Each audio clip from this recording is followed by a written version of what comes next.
Hey, everybody. Welcome back to the brand new episode of the show based out of the United Kingdom. And today we have an actual UK resident slash citizen, a man who has been called the last of the great psychologists or the first of their return. Without any disrespect to any other psychologists, I realize now we could have a few watching. This is just how I introduce everybody to make them feel special. Josh Dixon. Good to see you, man. Thanks for having me on.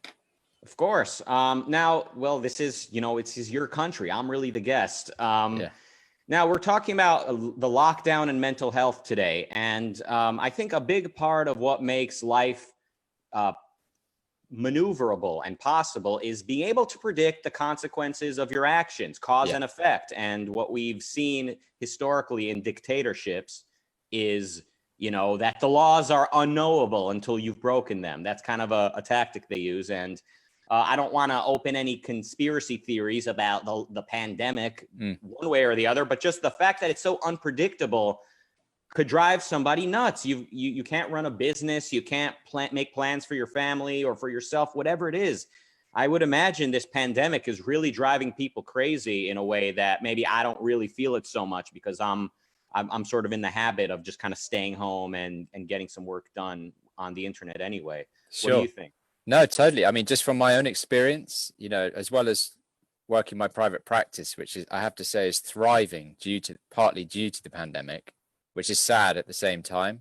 There's a lot of people who have been triggered by being trapped at home, being stuck with families. There's part of the English culture. There's a lot of people went to boarding schools, and for most people that was not a happy time. And the pandemic has brought back sort of elements of that helplessness that goes with that. My own experience, as well as as I said, my private practice, I run a surf therapy retreats business, and just like 2 days ago, I'm told that the border in Morocco is closed for another month. Does that mean we can do something in October? Does it mean we can do something in November? Is there going to be a second wave? Are we going to be locked down again? Just in my own experience, it's very stressful. And I like to think that I have to practice what I preach and I have a degree of resilience, etc. But I find it very stressful. And just to take a really simple thing, my cousin called me up, messaged me at the weekend and said, "Hey, do you want to come to Greece for a week in the summer? They've got a little place there." Brilliant. Just spoke to her just now. She's like, "I don't know if we can do it. They just changed their mind about something about here. And are we going to have to do this? And we're going to, and it's just like, and that's just in 3 weeks' time. Planning ahead 6 months to a year, it's just unbelievably stressful for, I think, particularly, for a lot of these small businesses. I've just went for a walk just now. I don't know if I'm making it up in my head or not, but there seemed to be an air of desperation in a lot of these, the business owners. Like, I walk past some barbershops and they're like, "Are you coming in?" Yeah, it just feels really sad and stressful. And as you and I know, one's productive life is the most important thing in your life. And that's what really has been, I think, shut down more than anything else, is people's productivity. And people want to work. That's what I've really learned from this. And people want to get out there, but they just can't. And the general population is terrified. It's really sad. Yeah, it's sad in multiple ways. For one thing, it remains unclear and has remained unclear, like, how susceptible am I to this virus being like really detrimental, and versus how much am I going to spread it, versus do wear a mask, don't wear a mask. I mean, I think wearing a mask tends to be the consensus, but still, it's been just so difficult to like figure out, like, what should I be doing right now? And so you said some of your elements of your business are thriving through all this. Yeah. Do you mean like your therapy, it's thriving in the sense that, like, I have I'm turning people away. I'm having to find other people to refer to, etc. Because there's been this, in the first 2 weeks of the pandemic, when lockdown came in, I lost about a third of my.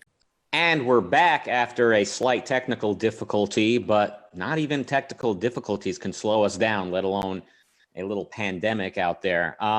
So for me, the social unrest here in America has been like sort of affiliated in my mind with the pandemic. I wonder about the relationship of the two. Obviously, this is not the first time there have been protests that got violent and reckless, but it's strange on multiple levels. First off, people being stuck at home with that level of uncertainty for so long must have made them sort of anxious and kind of ready, a lot of them, to kind of lose it or like find something to be willing to overthrow society in the name of. And then also the strange intersection of ideology with the facts on the ground. And what I mean is, it's like when it comes to leaving the house to run your business, you can't do it because you might spread the virus, right? But then when it comes to the Black Lives Matter protests, we've got thousands upon thousands of people standing, with no daylight between them, an ocean of people standing across Hollywood Boulevard in the name of, let's say in the most benevolent interpretation of the movement, it's to stand up to police brutality, which is obviously a valid thing to protest against. But it's like, okay, so like, where is the standard then? Like, is the virus also opposed to police brutality? So the virus is going to agree to not spread at that protest? And it's difficult to like argue, like, because of the way people sort of are compartmentalized. If you argue, if you take issue with the protest, they say, oh, so you don't care about police brutality? You think it's fine? Are you racist? Or then if you want to go run your business, they're like, oh, so you want to spread the virus? It's like both sides are sort of right in a way and also wrong in a way. And it's strange that then now the government reflects this compartmentalization. The government is actually saying the virus won't spread because of protesting, but it will spread if you open your barbershop. It just added an extra layer or multiple layers of difficulty in knowing what to make of all of this. It's that cognitive dissonance is what, ultimately, as cognitive dissonance gets stronger and stronger and stronger, people go mad. But, I've heard this all the time, like the way people justify and rationalize behavior. It's the same in addiction. It's the same in many areas, the way people will talk themselves around to make something all right.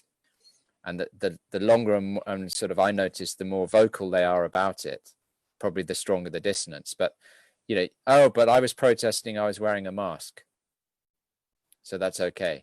Or everyone there was young. Okay. These things that are put out there, or fighting racism is more important than stopping Granny from dying. Really? Which one? And just goes round and round and round and round. And it's such an emotional response that there's not much reason going on, I'm afraid, from what I observe.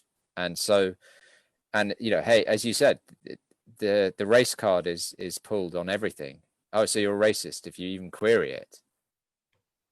Yeah, and that's what I've noticed anyway. Yeah, and it's the way that implicit ideas are sort of everywhere, like we don't even really notice it so much. So when it comes to initially wanting to stop this pandemic, everyone's appealing to your love of your fellow people, especially your family, your grandparents. It's like, yeah, what do you want to kill old people? What are you, cruel? So there's that. But now when it comes to the BLM protests, we see the sort of the ideology, the philosophy sort of being vocal, that basically says everyone is part of the problem. And the older you are, the more you're part of the problem. The farther back you go in history, the more guilty people you find. And we need to remove their statues. So obviously, if we're removing statues of basically anybody, why would we make any adjustments for grandma and grandpa, right? Aren't they racist? Aren't they part of the problem? I saw a tweet the other day by a black guy saying, he posted a picture of Anne Frank, and he said, all my life I've been told to feel sorry for this racist Becky, for this Karen.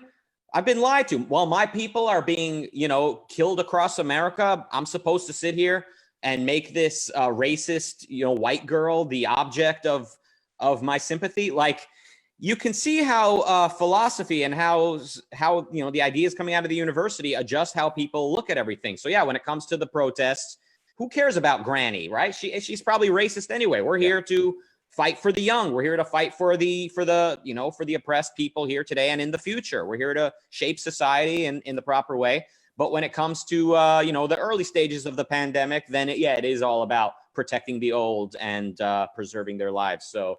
Yeah, there's always a rationalization that kicks in. And do you remember Jordan Peterson? Remember him? Rings a bell. Yeah, rings a bell. Yeah, he popped up on my YouTube recommendations the other day, and it was something I hadn't seen before. And I thought, oh, I haven't listened to him talk for a while or whatever, and I clicked on it or something. But it came up that there was some kind of discussion around apparently all college kids, if you ask them, say that if they were around during slavery, they would have all been against slavery. And the same is said with the concentration guards, camp guards, etc. Everyone claims that they would have been there fighting it. And the truth is most of them wouldn't. And this is something that he uses as a thought experiment. And I thought that was quite an apt one now, that the virtue signaling and the righteousness, these, most of the kids believe that that's how they are and how they would always be, and that's part of their judgment of the time. My question to you though is, how far back do we go in these judgments? When do people start getting led off their behavior? When does the context, like, do we judge the Romans for? Mm-hmm. Or do we judge the Greeks? Or do we? Look, there are heroes in history. There were abolitionists. There are people who took brave steps in their context towards reason, individualism, capitalism, the things that we hold dear today, and should hold dear today. So it's a rich topic, kind of like this thought exercise. Well, how would you behave if you were back then in history? And a lot of people, we want to feel like, Mark Wahlberg said in an interview once, like, if he had been on the airplane on 9/11, he would have stopped the terrorists. And I think he got some heat for that. Like, he was disrespecting the people that were on the plane. Like, but there is something where, like, a lot of us, we feel like, oh, we could have stopped this if we were there. It's an interesting topic. I think Jordan Peterson, he leans too much into the whole, like, what makes you think you're better than them? Like, what makes you think you would be any different? Kind of like we all have an inner Stalin and an inner Hitler, which I think is a problematic place to jump to as well. Unless you go on Twitter, and then you realize there's a lot of people in there who have their inner Stalin and their inner Hitler right at work. Absolutely, but of course they're the. I guess we'll give them we'll give some red meat to the social constructivists and say they are in a sense products of their environment. And what I mean is they were educated a certain way, and their conceptual library was filled with these certain ideas, and they're able to have that compartmentalization or maybe cognitive dissonance is how you'd put it, where the communists are completely absolved of any guilt because their cause was supposedly, noble, whereas the Nazis are rightfully condemned, to the point where people that are not Nazis are now grouped with the Nazis because they won't get on board with the left. So philosophy is heavy equipment, I always say. If I were running a psychology practice, I would have that hanging up above the door saying philosophy is heavy equipment. But maybe it's a good thing that I'm not a psychologist, because there's multiple reasons for that. So I think we've got a few. Go ahead. Yeah, just something to say. I know that, like, we don't always want to be doom and gloom and everything. Mm-hmm. There is if people want some uplifting, I'm very uplifting in lockdown and shutdown and everything. There's this movie that Dr. Johan Brook is pushing at the moment called, and I haven't seen it yet, but I'm really excited to see it, called Mr. Jones. And I don't know if you've heard about it. It's on apparently it's on Amazon, and it really shows the importance of integrity in journalism in the 1930s, when the New York Times were reporting how great Stalin was and how great communism was, etc. It just made you made me think of that just now when you were saying, Nazis bad, commies good, and apparently this film is a great drama based on true stories, showing how awful the 1930s were in communist Russia, and the integrity of this journalist and the non-integrity of certain other journalists. And apparently it's a fantastic film, and I'm sure there'll be, you know, something of high value for a lot of the listeners from this show, and I'm looking forward to seeing it. Yeah, me as well. Me too. And it's, I mean, it's amazing to see the way that journalists have treated tyrannical regimes. You know, there was a political cartoon in around 1960, around the time of the Cuban Revolution, a political cartoon in the National Review where Fidel Castro is saying, "I got my job through the New York Times," because of the way that the New York Times had encouraged and downplayed the evil of the spread of communism, and the way they encouraged the takeover of the communists in Cuba. And the journalists of America, they were probably, you'd find, surprisingly friendly to Hitler and the Nazis at one time, like before the war, before it became so apparent how atrocious the Nazis were, because before that, fascism was not a dirty word. Fascism was a type of this progressive quest for utopia. So, what